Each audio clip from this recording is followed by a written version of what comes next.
तो चलिए वीडियो की शुरुआत करते हैं। तो जो दक्षिण भारत का इतिहास रहा है ये लगभग 100 ईस्वी से लेकर 1200 ईस्वी तक रहा है, जिसे दो कालखंडों में विभाजित किया गया है। पहला है संगम काल, जिसे 100 ईस्वी से लेकर 300 ईस्वी तक माना जाता है। इसमें चेर, चोल और पांड्य राजाओं ने शासन किया।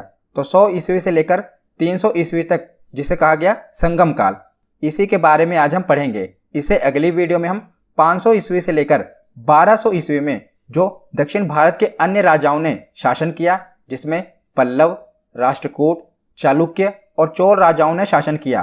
तो आप देख रहे हैं कि संगम काल में भी चोल राजाओं ने शासन किया था, बाद में पांड्य राजाओं ने इन्हें हरा दिया था। उसके बाद दोबारा 9वीं शताब्दी में इनका उदय हुआ था। तो दोबारा फिर से हम 9वीं शताब्दी में इनका दोबारा उदय हुआ था, तो दोबारा फिर इनके बारे में पढ़ेंगे जो महत्वपूर्ण राजा हैं। तो पहले आज हम संगम काल के बारे में पढ़ेंगे। तो 100 ईस्वी से लेकर 300 ईस्वी तक को संगम काल कहा जाता है, जिसमें चेर, चोल और पांड्य राजाओं ने शासन किया। तो पहले हम इसे पढ़ेंगे। इसे अगली वीडियो में हम जो दक्षिण भारत के अन्य राजवंश हैं, पल्लव, राष्ट्रकूट, चालुक्य और चोल, इनके बारे में पढ़ेंगे। तो चलिए संगम काल के बारे में पढ़ना शुरू करते हैं। तो सबसे पहले तो जानिए संगम का अर्थ क्या है। तो संगम संस्कृत भाषा का एक शब्द है जिसका अर्थ है सभा। तो संगम काल का समय काल 100 ईस्वी से लेकर 300 ईस्वी के मध्य माना जाता है और प्राचीन काल में तमिल कवियों के द्वारा सभाओं का आयोजन किया जाता था और इन्हीं कवियों के द्वारा सभा में कई तमिल साहित्य की रचना की गई और इन्हीं तमिल साहित्य को संगम साहित्य भी कहा जाता है। तो प्राचीन काल में कई तमिल कवियों द्वारा सभाएं की जाती थी और इन सभाओं में कई तमिल साहित्यों की रचना की गई और इन्हीं तमिल साहित्यों से हमें इस काल के बारे में जानकारी मिलती है। तो इसीलिए इसे संगम काल कहा जाता है। तो आप समझ गए ना कि जो संगम है इसका अर्थ है सभा। तो कई कवियों के द्वारा, तमिल कवियों के द्वारा सभाएं की जाती थी और उनमें कई तमिल साहित्य की रचनाएं की गई। तो इसी से हमें इनकी जानकारी मिलती है, इसीलिए इसे संगम काल कहा गया। तो जैसा कि हमें संगम काल के बारे में जो जानकारी मिली है यह हमें संगम से यानी कि सभा से मिली है, जहां पर तमिल कवियों ने साहित्यों की रचना की।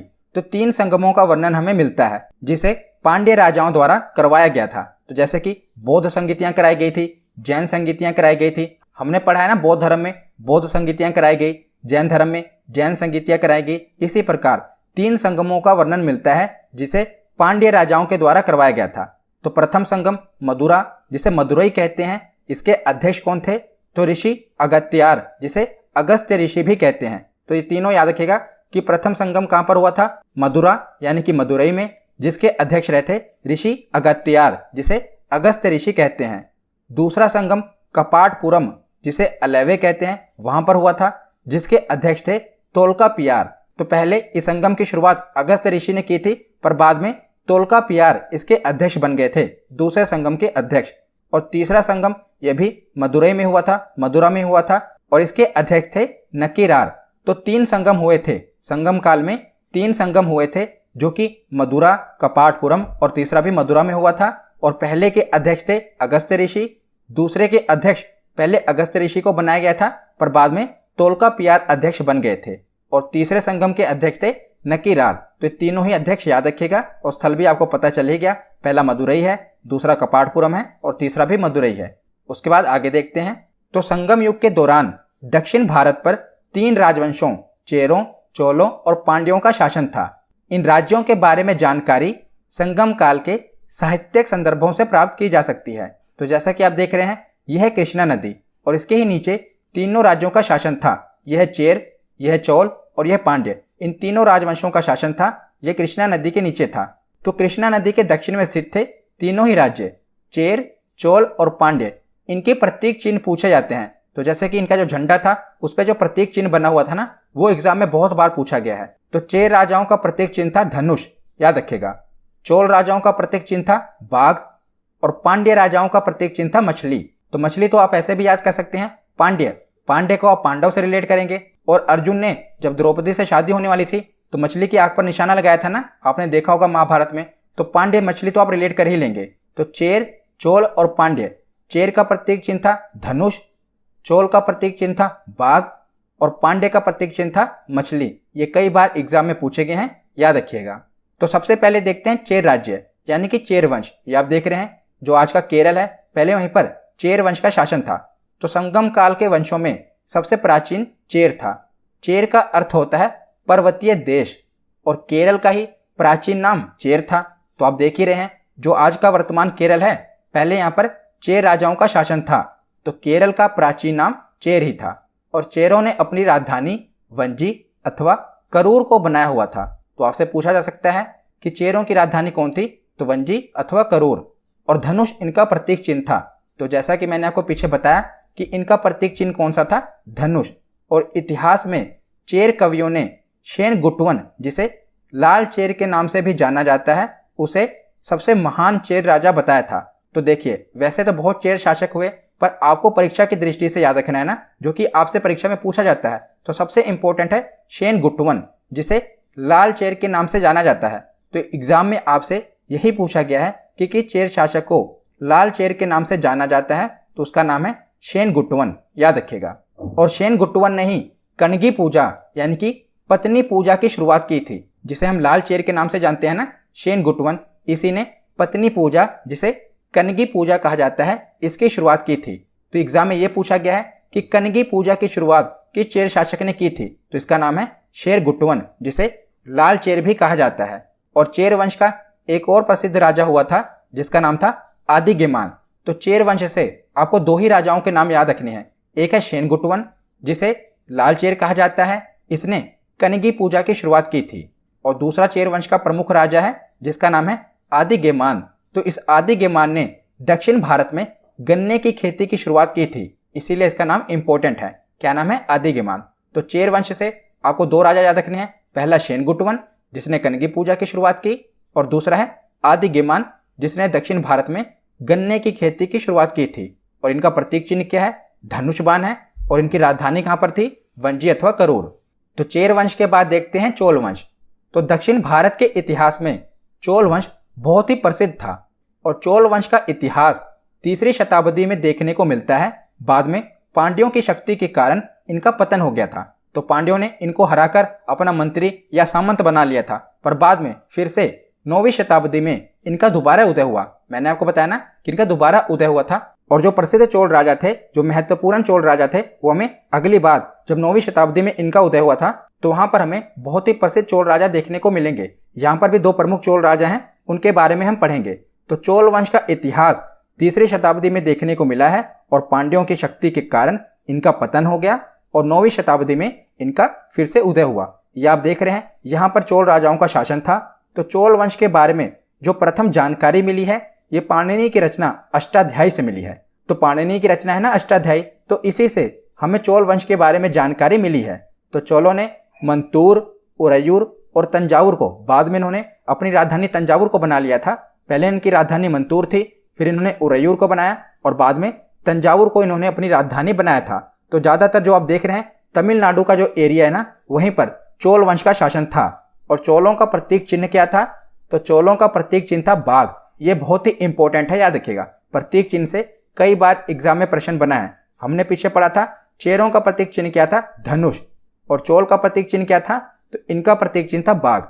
तो चोल वंश में हमें सिर्फ दो राजाओं के बारे में पढ़ना है। दोबारा जब इनका 9वीं शताब्दी में उदय हुआ ना, उसमें जो प्रमुख राजा थे उसमें हमें देखने को मिले हैं। पर अभी 3री शताब्दी तक सिर्फ दो ही प्रमुख शासक हैं जिनके बारे में हमें पढ़ना है। पहले हुए करिकाल और दूसरे का नाम है एलारा। तो दो प्रमुख शासक हैं, इन्हीं के बारे में हमें पढ़ना है। तो जो करिकाल थे, ये चोलों का पहला महानतम शासक था और कावेरी नदी के किनारे 160 किलोमीटर बांध का निर्माण करवाया था करिकाल ने। यह बहुत बार एग्जाम में पूछा गया है कि किस चोल शासक ने कावेरी नदी के किनारे बांध का निर्माण करवाया था। तो इनका नाम था करिकाल। इन्होंने ही कावेरी नदी के किनारे 160 किलोमीटर बांध का निर्माण करवाया था। प्रसिद्ध पुहार बंदरगाह, जिसे कावेरी पट्टनम बंदरगाह कहा जाता है, इसका निर्माण सबसे पहले करिकाल ने ही करवाया था, जो कि चोल वंश का प्रमुख राजा था। दूसरा प्रमुख शासक है एलारा। तो एलारा ने क्या किया था? तो एलारा ने श्रीलंका को जीतकर उस पर 50 वर्षों तक शासन किया था। तो इसीलिए आप याद रखिएगा, जो एलारा था इसने श्रीलंका को जीत लिया था और 50 वर्षों तक श्रीलंका पर शासन किया था। और करिकाल ने क्या किया था? तो करिकाल ने कावेरी नदी के किनारे 160 किलोमीटर बांध का निर्माण करवाया था। तो ये दो चोल वंश के राजा थे जिनके बारे में हमें पढ़ना था। उसके बाद देखते हैं पांड्य साम्राज्य। तो पांड्य वंश की प्रथम जानकारी हमें मेगास्थनीज की पुस्तक इंडिका से मिलती है। इंडिका पुस्तक लिखी थी ना मैगस्थनीज ने, तो वहीं से हमें पांड्य साम्राज्य के बारे में जानकारी मिलती है। ये आप देख रहे हैं, यहीं पर पांड्य साम्राज्य था। तो पांड्य राजाओं ने ही तीनों संगमों का आयोजन किया था। हमने पढ़ा था ना, जो 3 संगम हुए थे उनका जो आयोजन किया गया था वो किसके द्वारा किया गया था? पांड्य राजाओं के द्वारा किया गया था। तो पांड्य वंश मात्र सत्तात्मक था। ये बहुत ही इंपॉर्टेंट है। पांड्य वंश कैसा था? ये मात्र सत्तात्मक था। इसकी राजधानी मदुरै, जिसे मदुरै भी कहा जाता है, तो इसकी राजधानी कौन सी थी? मदुरै। और इनका प्रतीक चिन्ह कौन सा था? तो मैंने आपको शुरुआत में ही बताया था कि पांड्य राजाओं का प्रतीक चिन्ह था मछली।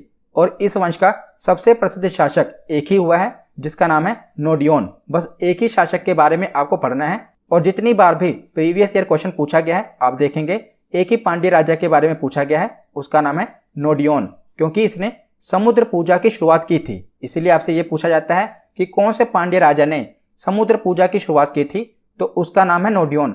अभी हमने पीछे पढ़ा था कि कौन से चेर शासक ने कनगी पूजा यानी कि पत्नी पूजा की शुरुआत की थी, तो उसका नाम क्या था? शेनगुट्टवन। शेनगुट्टवन ने कनगी पूजा यानी कि पत्नी पूजा की शुरुआत की थी। और यहाँ पढ़ रहे हैं पांड्य राजा नोडियोन ने समुद्र पूजा की शुरुआत की है। तो दोनों ही याद रखिएगा, कौन से राजा? नोडियोन ने, इसने समुद्र पूजा की शुरुआत की थी। और यह राज्य मोतियों के लिए काफी प्रसिद्ध था, इसीलिए इसका व्यापार विदेशों से, रोम से काफी होता था।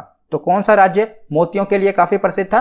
पांड्य साम्राज्य मोतियों के लिए काफी प्रसिद्ध था। और आगे चलकर हम देखते हैं कि 5वीं शताब्दी के अंत में पांड्यों की शक्तियां क्षीण हो गई थी और यह साम्राज्य खत्म हो गया था। तो पांड्य साम्राज्य से हमें 4 चीजें याद रखनी है। पहला तो ये कि ये वंश मात्र सत्तात्मक था। दूसरा, इसकी राजधानी मदुरै थी। तीसरा, इसका प्रतीक चिन्ह मछली था। और चौथा, कि सबसे प्रसिद्ध शासक नोडियोन था, जिसने समुद्र पूजा की शुरुआत की थी। और यह भी याद रख लीजिएगा कि यह राज्य मोतियों के लिए काफी प्रसिद्ध था। तो आगे अब हम संगम काल के कुछ प्रमुख साहित्य देख लेते हैं जो कि आपसे एग्जाम में पूछे जाते हैं। तो पहला है तोल्काप्पियम। इसकी रचना किसने की थी? तो इनके कवि का नाम था तोल्काप्पियर। तो तोल्काप्पियम ग्रंथ की रचना की थी तोल्काप्पियर ने। और दूसरा प्रमुख साहित्य है शिल्पाधिकारम। तो शिल्पाधिकारम की रचना की थी इलांगो आदिगल ने। और जो शिल्पाधिकारम ग्रंथ है ये बौद्ध धर्म से संबंधित है। तो ये भी आपसे एग्जाम में पूछा गया है, ये बौद्ध धर्म से संबंधित है। कौन सा? शिल्पाधिकारम, जिसकी रचना इलांगो आदिगल ने की थी। तो अगर आपसे पूछा जाए कि संगम काल का सबसे प्रमुख साहित्य कौन सा है, तो वो है तोल्काप्पियम। ये संगम काल का सबसे प्रमुख साहित्य है, जिसकी रचना तोल्काप्पियर ने की थी। और दूसरा साहित्य है जो कि बौद्ध साहित्य है, शिल्पाधिकारम, जिसकी रचना इलांगो आदिगल ने की थी। और तमिलों के प्रमुख देवता कौन थे? तो तमिलों के प्रमुख देवता थे मुरुगन स्वामी। कौन थे? मुरुगन। ये तमिलों के प्रमुख देवता थे। तो यहाँ पर हमारा थ्योरी सेक्शन कंप्लीट होता है। अब हम प्रीवियस ईयर क्वेश्चन देखते हैं। तो पहला प्रश्न है कि लाल चेर के नाम से प्रसिद्ध वह चेर शासक कौन था जिसने कनगी पत्नी के मंदिरों का निर्माण करवाया था? तो लाल चेर के नाम से कौन सा चेर शासक मशहूर था जिसने कनगी पूजा की शुरुआत की थी? तो इसका सही जवाब है ऑप्शन सी, शेनगुट्टवन। अगला प्रश्न है तमिल भाषा के शिल्पाधिकारम नामक गौरव ग्रंथ किससे संबंधित है? तो मैंने आपको बताया था ना कि ये बौद्ध धर्म से संबंधित है, तो इसका सही जवाब होगा ऑप्शन बी। अगला प्रश्न है कि निम्न में कौन संगम युगीन व्याकरण रचना सर्वाधिक महत्वपूर्ण रचना मानी गई है? तो संगम काल का सबसे महत्वपूर्ण साहित्य कौन सा था? तो इसका सही जवाब है तोल्काप्पियम, ऑप्शन सी इसका सही जवाब होगा। अगला प्रश्न है कि निम्नलिखित राजवंशों में किसका उल्लेख संगम साहित्य में नहीं हुआ है? तो आप बताइए कि संगम काल में कौन से राजवंश का उल्लेख नहीं हुआ है? तो चेर, चोल और पांड्य, इन 3 राजवंशों का उल्लेख हुआ है और कदंब, इसका उल्लेख नहीं हुआ है। तो इसका सही जवाब है ऑप्शन ए। अगला प्रश्न है कि किस संगम युगीन राज्य के संरक्षण में तीनों संगमों का आयोजन किया गया था? तो तीनों संगमों का आयोजन पांड्य राजवंश के संरक्षण में किया गया था। तो इसका सही जवाब है ऑप्शन सी। अगला प्रश्न है पुहर या कावेरी पट्टनम, इस बांध की स्थापना किसने की थी? तो बताइए इसकी स्थापना किसने की थी? तो मैंने आपको बताया था इसकी स्थापना कारिकाल ने की थी। तो इसका सही जवाब क्या होगा? ऑप्शन ए, चोल शासक कारिकाल ने ही कावेरी नदी के किनारे बांध का निर्माण करवाया था। अगला प्रश्न है सूची 1 को सूची 2 से सुमेलित कीजिए। तो सूची 1 में राज्य दिए हुए हैं और सूची 2 में राजकीय चिन्ह दिया हुआ है। तो आपको बताना है कि कौन सा राजकीय चिन्ह किस राज्य से संबंधित है। तो पहला है चेर। तो चेर का राजकीय चिन्ह था धनुष, चोल का राजकीय चिन्ह था बाघ और पांड्य का राजकीय चिन्ह था मछली। तो तो ये तो आमने सामने ही दिए हुए हैं, तो इसका सही जवाब ऑप्शन में क्या होगा? ए का 1, बी का 2 और सी का 3। अगला प्रश्न है, वैदिक देवता के सदृश्य हैं। तो हमने देखा था ना कि तमिलों के प्रमुख देवता थे मुरुगन, और इन्हें कार्तिकेय भी कहा जाता है। भगवान शिव के पुत्र थे ना कार्तिकेय, तो मुरुगन को ही कहा जाता है। तो इसका सही जवाब क्या होगा? Option D. आज का आखिरी प्रश्न है, सूची 1 को सूची 2 से सुमेलित कीजिए। तो सूची ए में संगम दिए हुए हैं और सूची 2 में उनके अध्यक्ष दिए हुए हैं। तो प्रथम संगम में अध्यक्ष कौन थे? तो अगस्त्य ऋषि थे। दूसरे संगम में अध्यक्ष कौन थे? तो पहले तो अगस्त्य ऋषि को बनाया गया था, पर बाद में तोल्कापियर ने इसकी अध्यक्षता की थी। और तीसरे संगम की अध्यक्षता नकीरन ने की थी। तो इसका भी जवाब आमने सामने ही दिया हुआ है। तो ऑप्शन में ऑप्शन ए का 1, बी का 2 और सी का 3 इसका सही जवाब होगा। तो आज की ये वीडियो यहीं पर खत्म होती है। कैसी लगी ये वीडियो कमेंट सेक्शन